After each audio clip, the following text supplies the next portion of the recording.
Hi, everyone. Dr. Victoria Scarborough here, speaking to you from the Seeds of Transformation Healing Center in Wareham, Massachusetts. And today we're going to talk about the astrology and Kabbalah of the month of February 2020 um, from the perspective of evolutionary astrology, numerology, and Kabbalah. So let's get started, and I'm going to pull this, and hopefully you can see this. Okay, so each month when I do this, we look at, usually first we look at the numerology um, of the month. And so we are in February, which is the second month, and we are in a 4 universal year. We have to remember that 2020 comes up to a 4. We add those two numbers together and we get a 6 vibration. And of course, the 6 vibration in the tarot is the Lover's card. Okay, and so we can see this card here.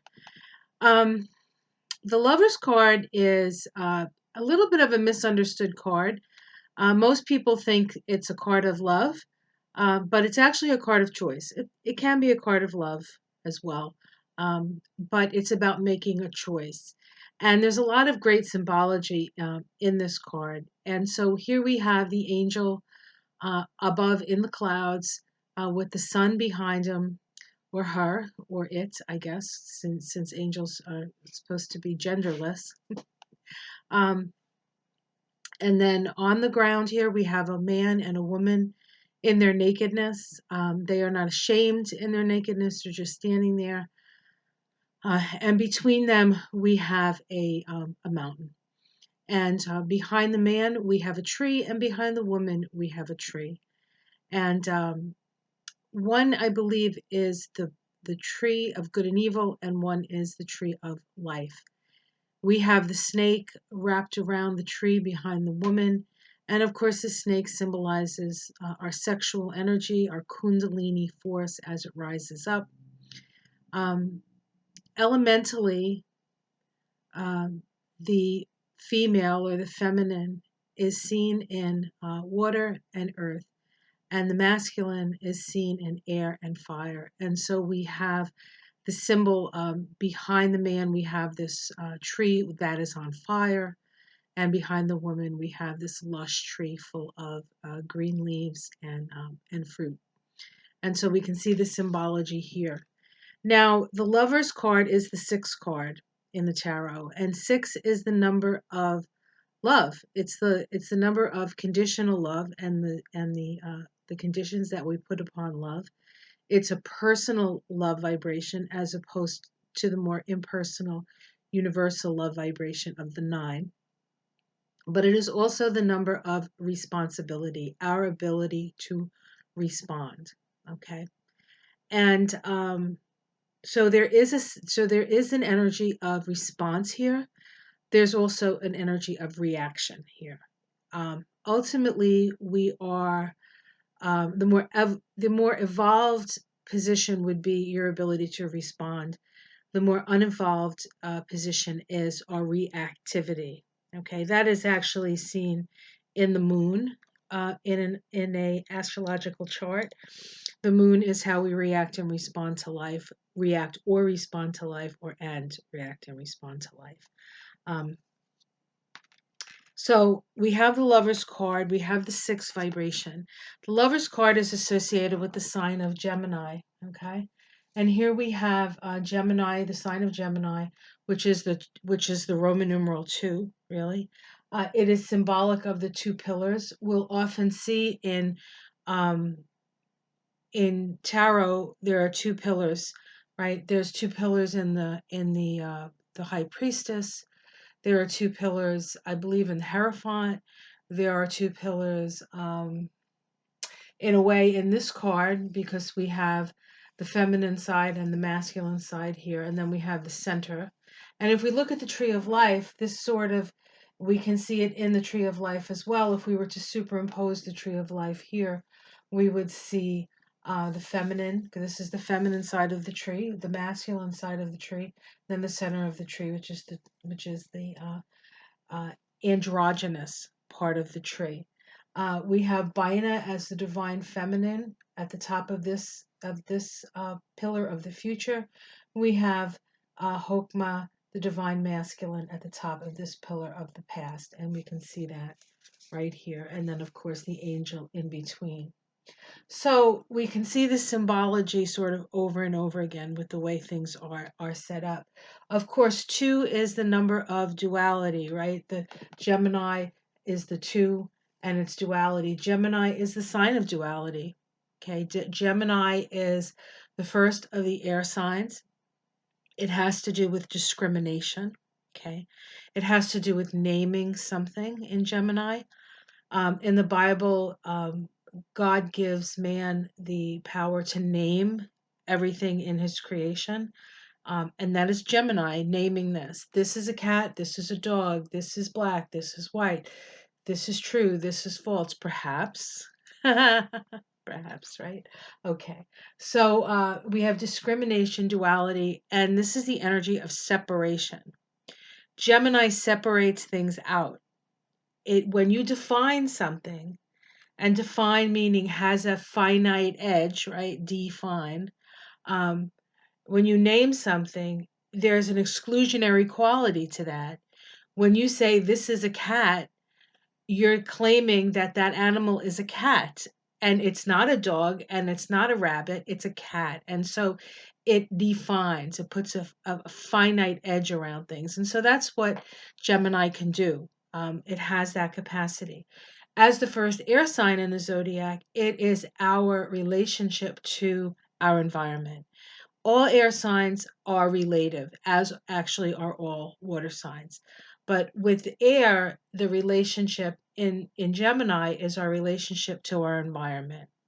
And so we have to, in this month of February, look around at our environment and see how we are relating to it. Is there something in our environment that requires discrimination? Is there something in our environment that requires separation? Because separation is the energy of Gemini, and it's the energy of this path.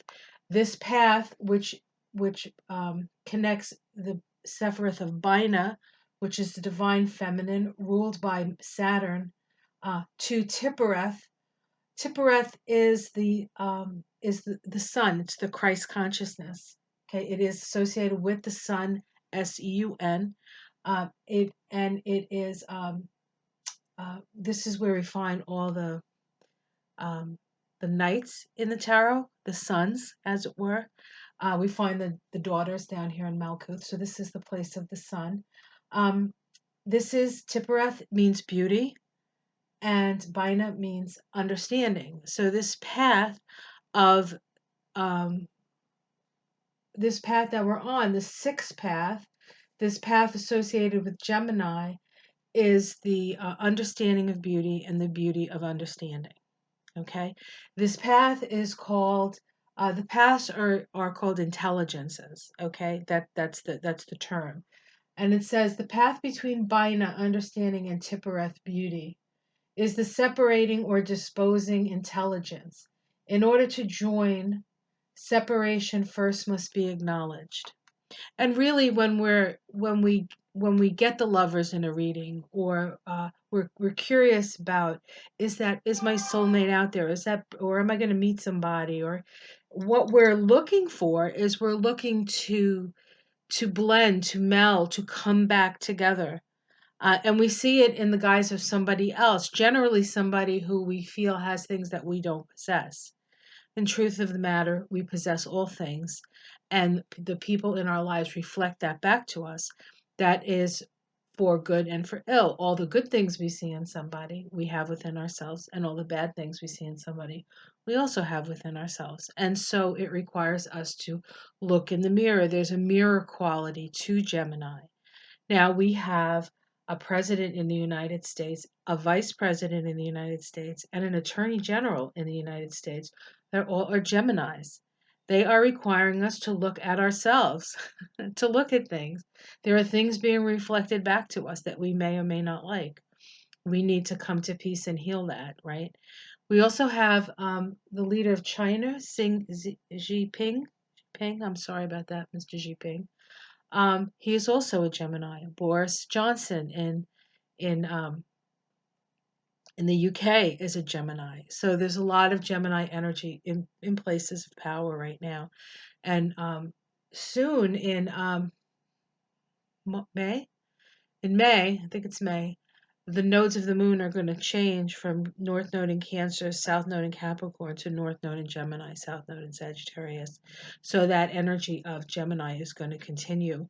We also have this year Venus, the planet of love, which is in a way connected, right, to the Lover's card, going to be going through a retrograde period, and that retrogradation occurs in Gemini.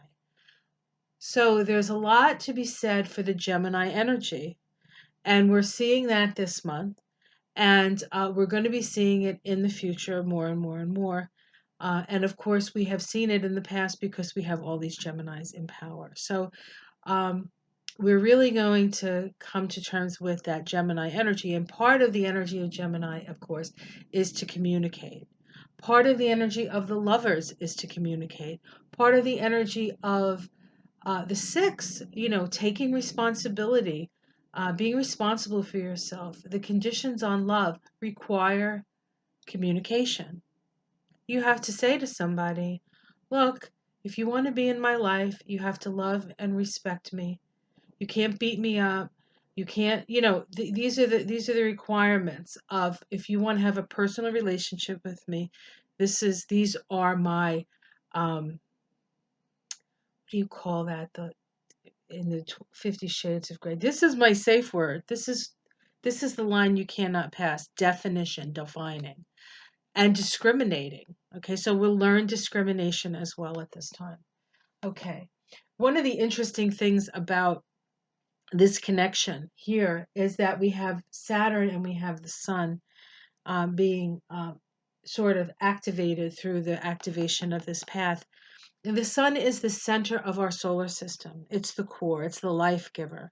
Saturn is the last planet we can see with our naked eye. So it's the boundary.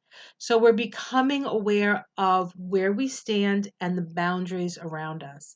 And so this is very much an energy of what's around me and what do I have to work with.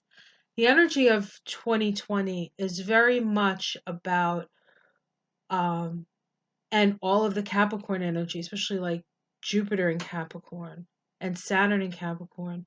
What resources do I have available to me? And what are the limitations of those resources? And we see that energy of limitation in this month as well. And February, at least here in the Northern Hemisphere, is very much a month of limitation. Um,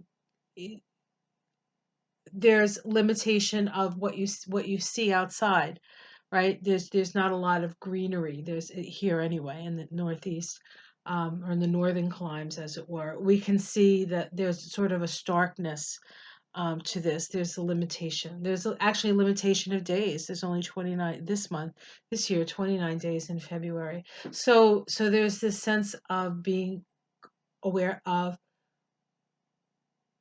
where we have to kind of stop. Okay. All right. So let's see, what else do I want to say about this? I think that's what I want to say about this. I'll be back with some of the astrological things that are occurring this month.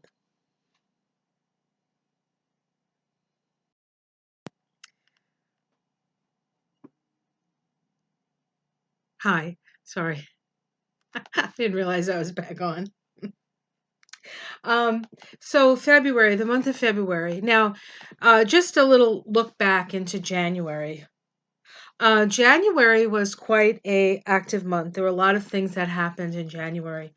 Um, of course, we had the Pluto Saturn conjunction.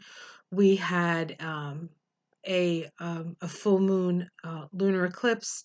We had Uranus moving direct in Taurus. There was a lot of activity, a lot of disruption. And then, of course, we had the new moon solar eclipse back at the end of December that started sort of started January a little early, so to speak. So there was a lot of upheaval, a lot of change, a lot of very intense energy coming right in January. Boom, right there. We also had Saturn square Eris in January. I don't think I talked about that in January. Eris is a minor planet that was discovered, I believe it was in either 2003 or 2006. I'm not sure. Eris is the sister of Mars.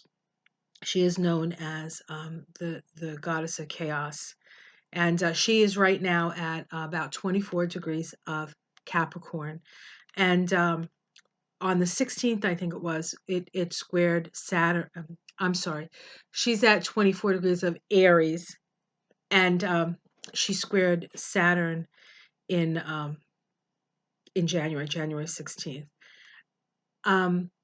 Eris has a 500-year orbit. Eris has been in the sign of Aries since I think 1925 or 1929. Long time. It's going to be there for quite a while longer. She has a very elliptical orbit, so she spends a lot of time in one sign and less time in the other signs.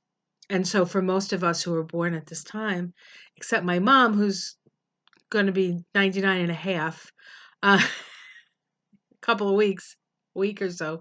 Um, she doesn't have Eris and Aries, but almost everybody else does. So this energy of Eris is there, and so that was a big deal. And Eris will be making 3 squares to Pluto this year. And we'll talk about that later when I do one of my 2020 things that I'm going to do next. Some very significant stuff happening, and the days are pretty significant as well. But I'll keep you like on the edge of your seat about that. Let's talk about February. So, I mean, I've been talking about January, right? But the point I'm trying to make is that January was very intense. February, to a certain extent, is a reaction or a response to the intensity of January, for a lot of February. I wouldn't call it a sort of a relaxing month because so much happened in January that we're still sort of precipitating out. But February is a month where there is somewhat of a rest from things. It's like everything happens, things are happening, and then we have an opportunity to sort of see what that all is. And then in March, Mars is going to move into Capricorn and activate all the Capricorn stuff again. And so March is going to be another intense month when it comes to issues of power. This month, however, is much more of a personal month. Much of the astrological activity that's happening is happening to the moon. And the moon is our everyday as we react and respond to life energy. And there's a lot of stuff happening with the moon each day. And if you want to keep up with that stuff, you can watch my daily stuff because perhaps the daily stuff in February will be more important than the big picture, perhaps, and perhaps not. I don't know. We'll have to see as we go. Astrology is observation and correlation. You see you observe what's happening, and then you look at the chart and say, "Oh, this is connected to the energy of this planet doing this and that." So it's a kind of see as we go kind of thing, but it also helps us to understand um, understand the cycles of things. So that's one of the things I love about astrology. So we start the month off with a square between the sun and the moon. This is a first quarter crisis and action square. We have the sun in Aquarius, we have the moon in Taurus. Aquarius is concerned with the collective. It's concerned with the group. It's concerned with the common good. And Taurus is concerned with the self. Do I have enough money? Do I have enough food? Do I have are my survival needs taken care of? Can I survive this situation? And so there is this push pull between the needs of the collective, the sun in Aquarius, and the personal needs that we have. But of course, Uranus now is in Taurus, and so as soon as the moon moves into Taurus, it comes up to Uranus, and so we have this sort of Aquarian Uranian energy anyway every time the moon comes into Taurus. So this is, while the moon's in Taurus, creates a crisis in action. We feel the need to take an action on something. It's not out of our purview of experience that we have to get out of our comfort zone. Uranus in Taurus is all about getting out of our comfort zone, and we've been out of our comfort zone now for about a year and a half. And that will continue because Uranus is in Taurus for 7 years. But we have this sort of this question of what actions do I need to take to support not just myself but the collective as well. And so that's sort of how January, February starts out. We have the first week of February. We have some things going on with Venus and some things going on with Mercury. Venus makes a supportive sextile to Pluto. This allows us to open the lines of communication about our desires and our values. Okay, so we have an opportunity to actually talk about stuff. That's on the 2nd of February. On the 3rd of February, Mercury, the planet of communication, goes into Pisces. Now, Mercury in Pisces, um, it's, I think, it's fall? I think it might be it's fall or it's detriment. I'm not sure. It's either it's fall or it's detriment. What that means is that Mercury, the energy of Mercury is very akin to the energy of uh, Gemini. Mercury is the ruling planet of Gemini. Mercury wants to figure things out. Mercury wants to name things. Mercury wants to delineate and discriminate. And so when it's in signs where discrimination, delineation, and details are strong, it feels strong, right? So it feels strong in its ruling sign of Virgo. It feels strong as a ruling planet of Gemini. When it's in other signs that are not so into details and delineation, it's harder for Gemini for Mercury. So Mercury in the sign of dissolution, boundaries, um, is an uncomfortable position for Mercury. What it does, though, is it makes us much more psychic. It makes us much more sensitive to our environment. So be aware that we are going to be more sensitive and more psychic.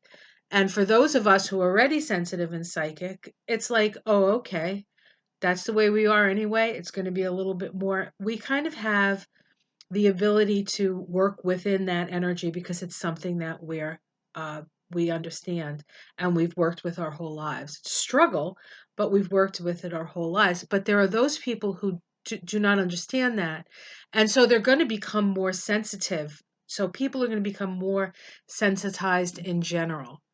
And we're still going to probably be working through this whole impeachment thing,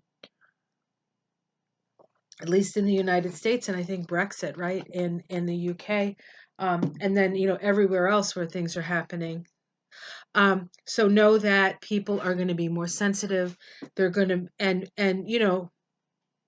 it's like this might be a good when you lift up a rock or you lift up a piece of wood off the ground, you have those little pill bugs.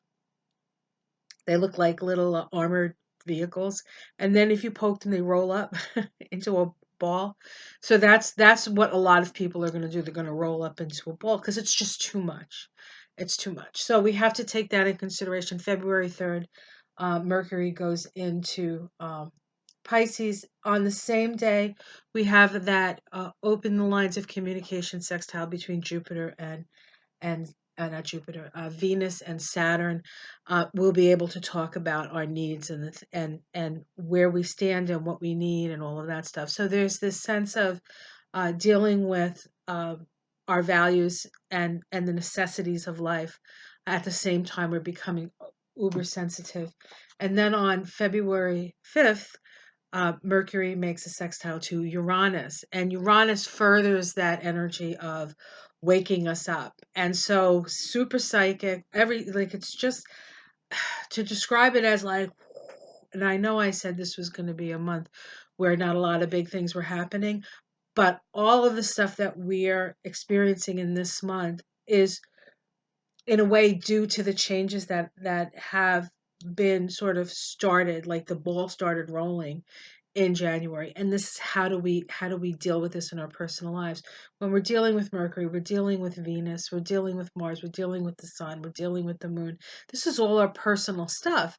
And so we're coming to terms with our more personal stuff and how these sort of larger cycles are affecting us, and what we need to do in our lives so that we can respond, right? Six, responsibility, in a way that is going to help us and not hurt us further. Okay. Um, on the 7th of February, Venus moves into Aries. Now, every time a planet moves into the sign of Aries, it's actually starting a new cycle. Venus has been in Pisces. Venus feels very comfortable in Pisces. Venus is exalted in Pisces. Venus in Pisces is love brought to the higher expression of compassion. But it can also be this sort of phantasmagorical, very idealistic world. Uh, and yet there is a sort of a seeding of the essence of unity and oneness that comes in when any sign goes into Pisces. But we're talking about Venus, so our values are in sort of influenced by our connectedness. Now Venus moves into Aries, and I like to say Venus takes off her diaphanous fairy sort of gown, gets into her skin tight leathers, with the boots that go over the knee, right? She puts on her motorcycle helmet. She goes. She's ready. She's ready to take on the world. And so we have this sort of feminine energy in sort of like a warrior kind of energy. So that's happening. So there's both increased sensitivity, right? And then there's this sort of fighting for the rights to what you want, fighting for the rights for what's important, fighting for the rights of survival, because Venus is the feminine, and we need the feminine, right? To procreate the species, we need the feminine. We need that part of ourselves to sort of, in a way, fight for life. We'll say. Okay, so and then we have at the end of the week on the 9th, we have the full moon. And the full moon is in, of course, with the sun in Aquarius, the moon is going to be in Leo. And we have the full moon is at 20 degrees of Leo, and the sun is at 20 degrees of Aquarius. Back in January, we had 20 degrees of Cancer, 20 degrees of Capricorn. So we had the 2020 in January of 2020, and we have that 2020 again in February of 2020. And this is the chart right here. Okay. I always do my charts for Washington D.C. because I like to look at the mundane significance as well. But here we have the sun here in Aquarius. We have the moon here in Leo. Full moons are points of awareness. Um, Leo is the pinnacle of ego. Leo is the personal will. Okay, Aquarius is and Leo is very subjective. Leo is very sort of self-referential, but it's the nature of Leo. It's not good. It's not bad. It is the essence of Leo. And that's our emotions, right? So our emotions are like kind of what's in it for me in a way, in contrast to what's being illuminated, the sun, for the group, or for what's good for the country, what's good for the world, what's good for humanity in general. So we have this sort of stark contrast, and we can see that in our own lives, and we'll see it expressed through um, people like the people who we all know about. They actually express these archetypes themselves, right? That's how they do it. Okay. That's how we learn about it. We do have actually a square to Vesta. Vesta is now in Taurus. She's at 1731 of Taurus, so 18 degrees of Taurus. So it's a pretty, pretty tight. And um, it's located in the sixth house for the United States of America. Um, Vesta is what we value. No, Vesta is what we focus upon. In Taurus, it's resources. It's in the sixth house of the military. And so there is energy in February that there can be problems that come up concerning the military or concerning what we do with our military in this country. But there is this energy of can we afford it? So I think what's happening is people are waking up to the fact that a lot of our policies, our foreign policy, is bankrupting the country. Okay, so that's what I think that's about. All right, so let's go to the next week. So before we actually get to next week, sorry about that. I thought I would look at the numerology of this full moon. We have the full moon occurring on the 9th of February. So if we take the 2 and the 9 and the 4 universal year, we get the 15-6 vibration. That is the devil card, okay? And it is associated with Capricorn. And if you can see, of course, we know we have a ton of Capricorn, right? But in this chart, the Capricorn is all sitting in the second house. And that is another indication of what can we afford and what can't we afford. Okay, 1 second. Okay. All right, so let's look at the next week. It starts with February 10th, actually, which isn't actually the next week. It's a little bit further. But on the 10th of February, we have Venus make a conjunction to Chiron. Of course, Chiron is in Aries. It's been in Aries for about a year now, maybe a year and a half. It's there for, I believe, 9 years. And Venus makes a conjunction to Chiron. Chiron in Aries is our wounds around our identity. It's the wounds around just aggressiveness in general.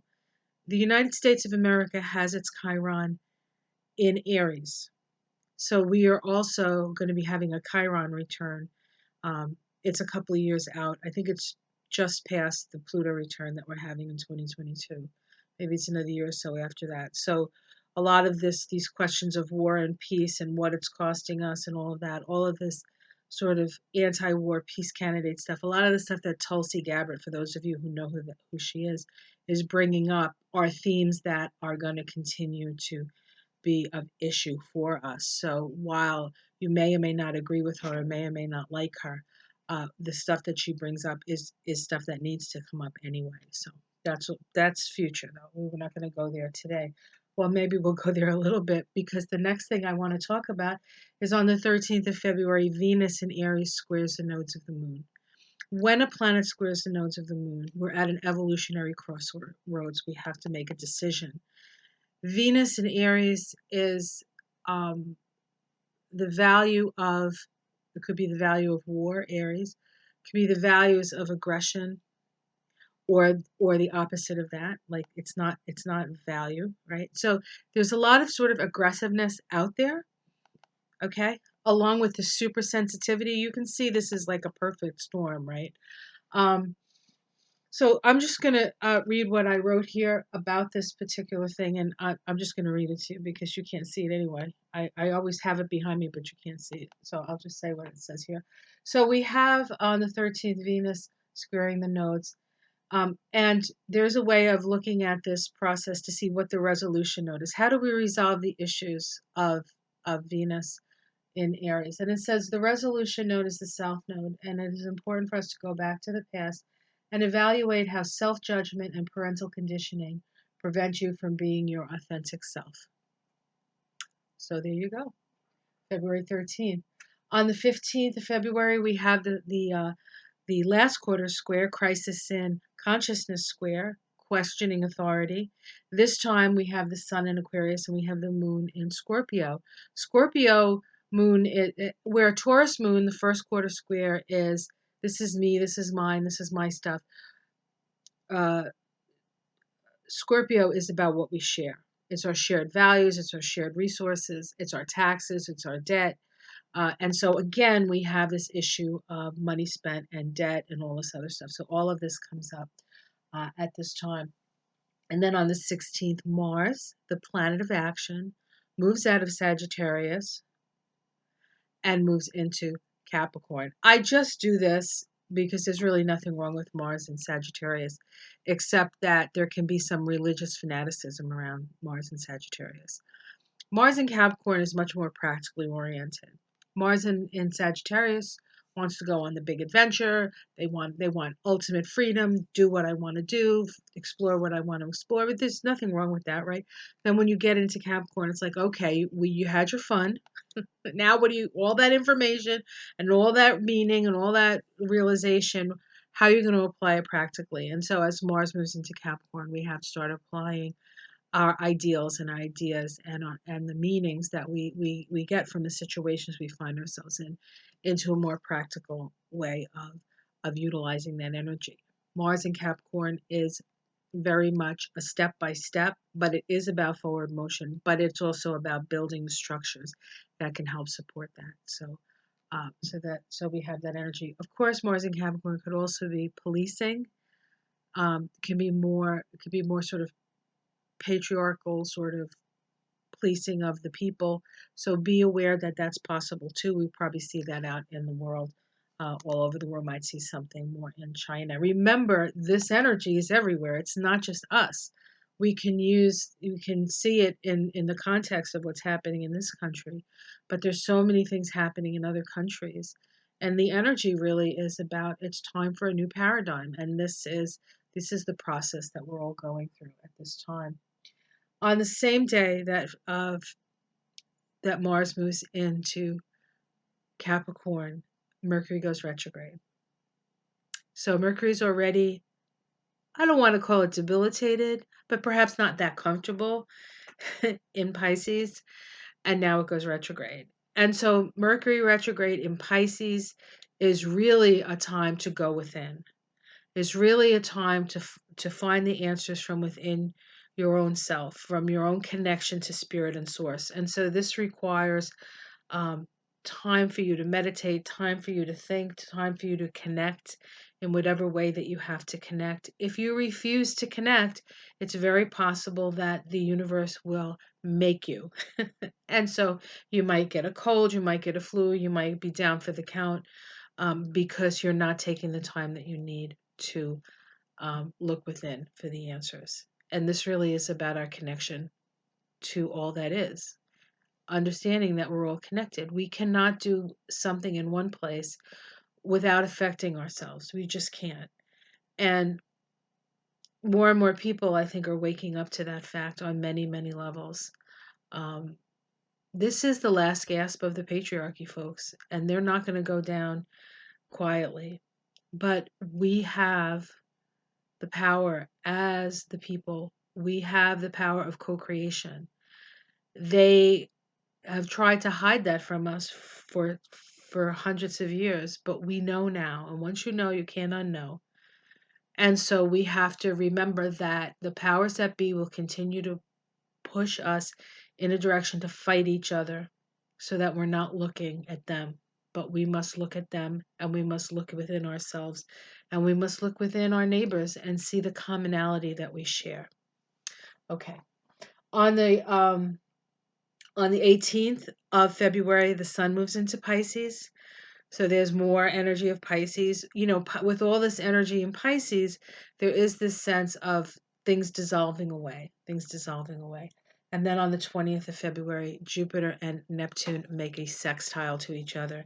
What does that mean? It's a 300-degree sextile. These two planets have been in a synodic cycle with each other. A synodic cycle is the cycle from conjunction to conjunction of the two planets. This initial conjunction occurred in 2009.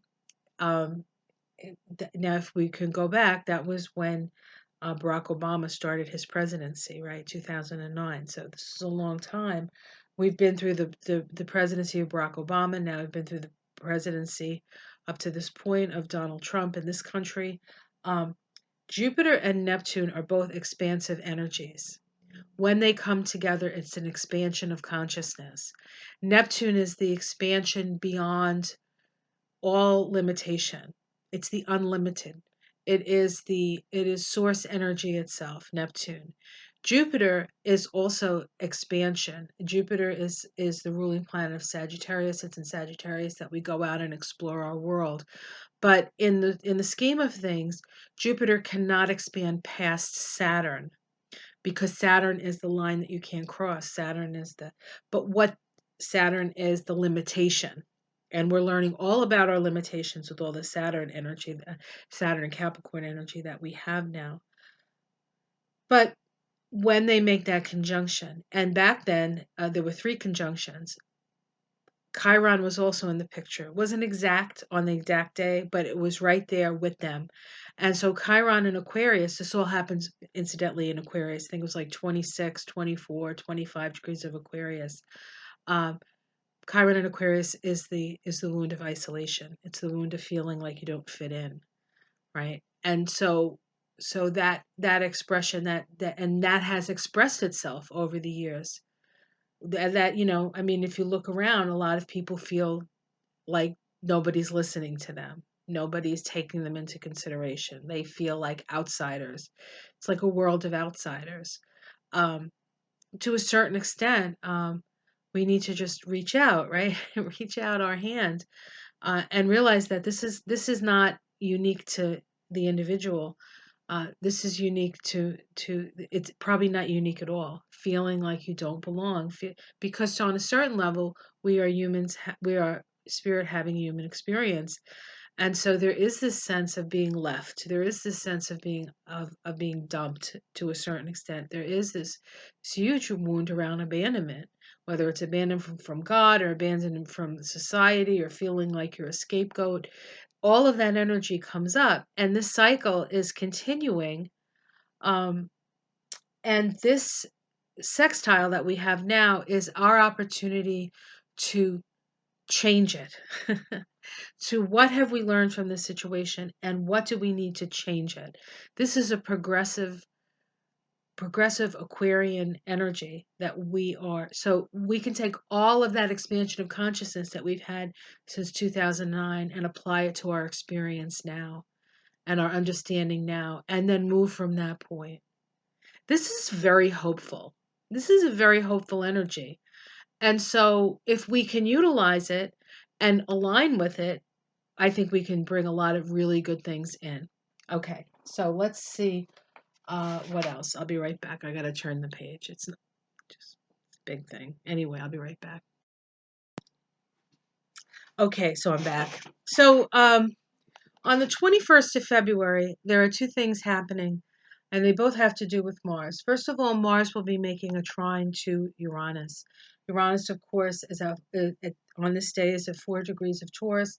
Mars will be at 4 degrees of Capricorn. This is um, a what we call a disseminating trine. It has the energy of Sagittarius, so it has to do with meaning. It has to do with understanding. It has to do with sort of coming to terms, or there's a fruition here. There's a fruition. There's something has sort of been borne out, and now we have the fruits of what's been going on. And then we also have Mars at 4 degrees of Capricorn squaring Chiron at 4 degrees of Aries. This is a last quarter crisis in consciousness square, questioning authority. Aries, Chiron in Aries is wounds around aggressiveness or wounds around identity, wounds around the toxic masculine, wounds around the right to even be and breathe air. Mars in Capricorn, again, can be political, like heavyweight stuff. It could be policing, it could be that kind of stuff.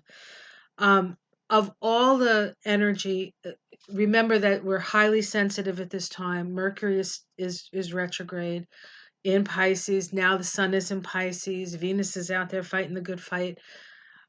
It's a little bit of a powder keg at this time, and this energy can light things on fire if we're not careful.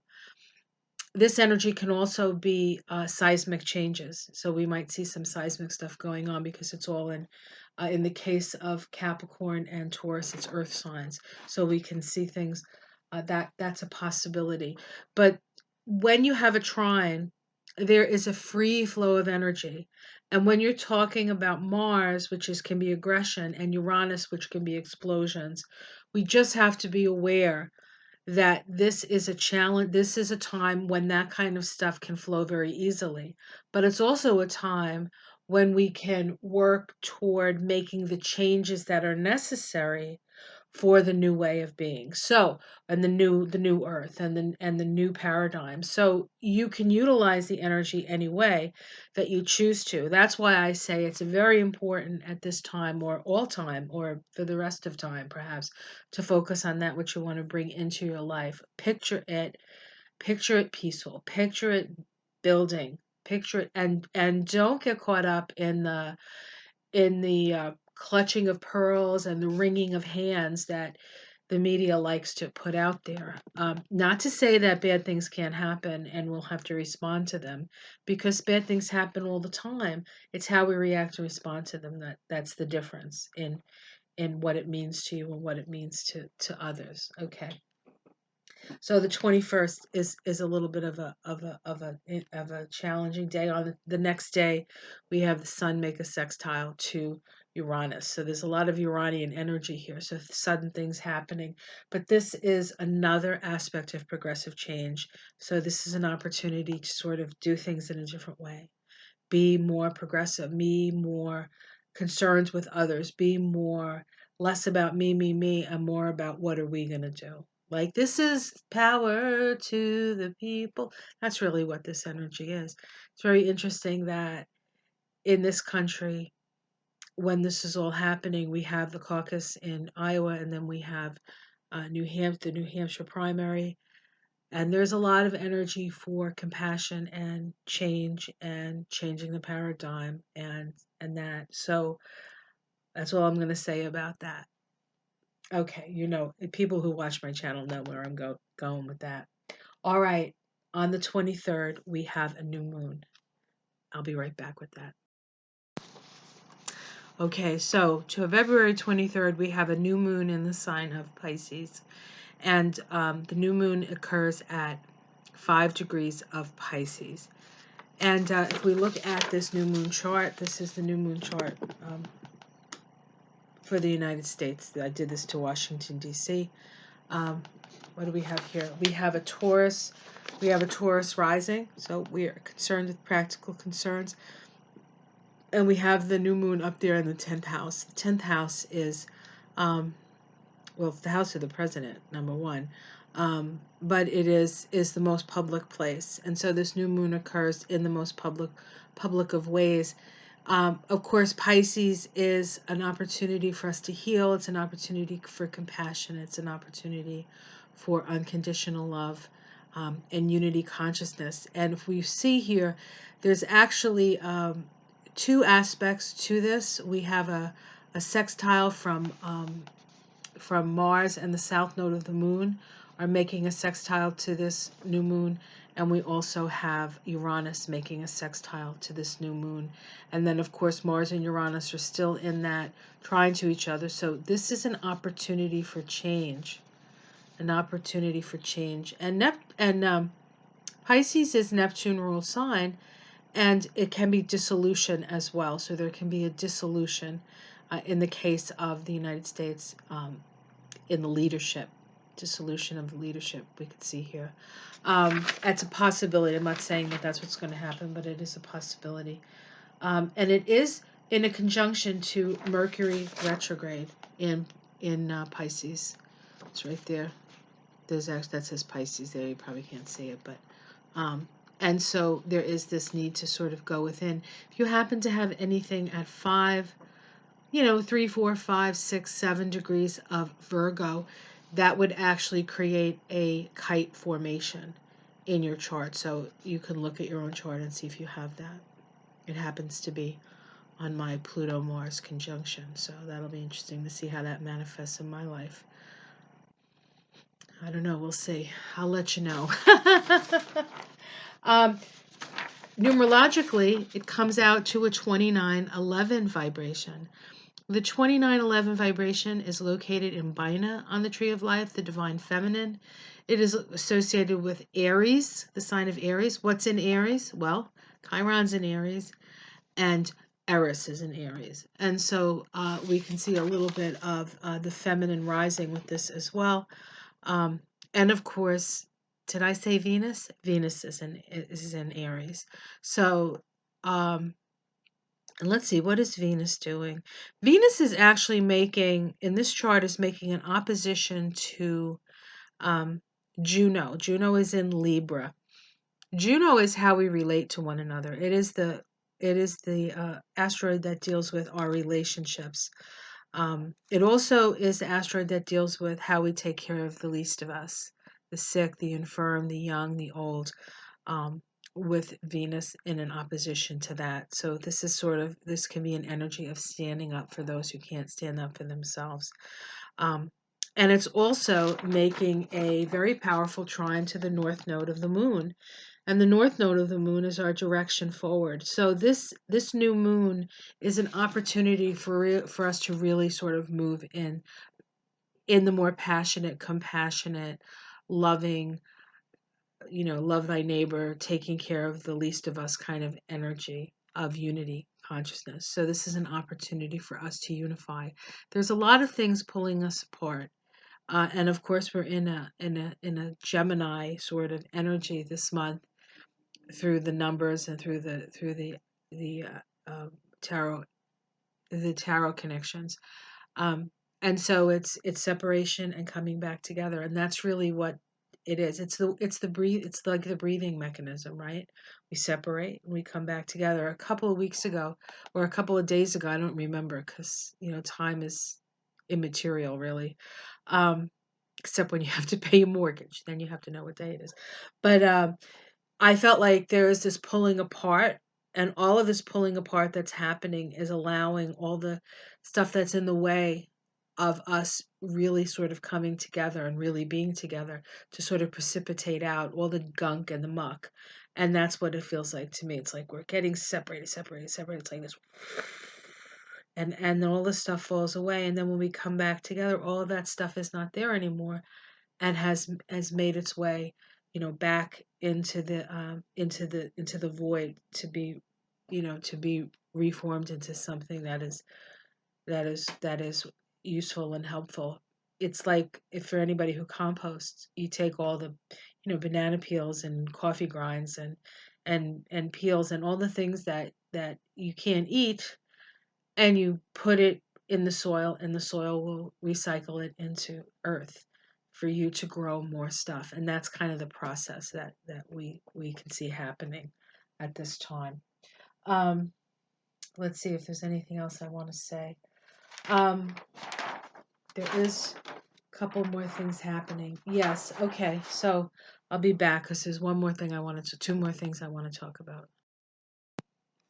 So on February 25th, two things are happening that are important for us to be aware of. Number one, Mars, the planet of action, now in Capricorn, will be making a conjunction to the south node of the moon. South node of the moon in Capricorn. This is the last time Mars will be making a conjunction to the south node of the moon while it's in Capricorn. And of course, Mars likes being in Capricorn, so it's a very sort of useful energy in a way. It's happening at 7 degrees of Capricorn, and the Sabian symbol for that is a veiled prophet speaks, seized by the power of a god. And Jane Rudger explains it as the ability to act as a mouthpiece for the revelation of a transcendental will and truth determining future action. And so the south node of the moon gets a little bit of a bad rap, but the south node of the moon, um, in a way, holds the lessons of the past. And so with Mars there, um, taking action on the lessons of the past, there's also this energy of a prophet speaking the words of God, or the words of the divine. And so this is an opportunity for us to sort of look and see what's the next thing to do, what's the next direction to take. And we have to remember that in March, this Mars energy in Capricorn is going to be um, going in. It's going to be making a conjunction to Jupiter. It's going to be making a conjunction to Pluto, and it's going to be making a conjunction to Saturn. So as Mars goes through all of those conjunctions, it's kind of the start of a new cycle of Mars with those planets. And we have to figure out what it is that we're learning, or what we've learned through this process. Um, and then how are we going to move forward and make the next set of decisions that we make.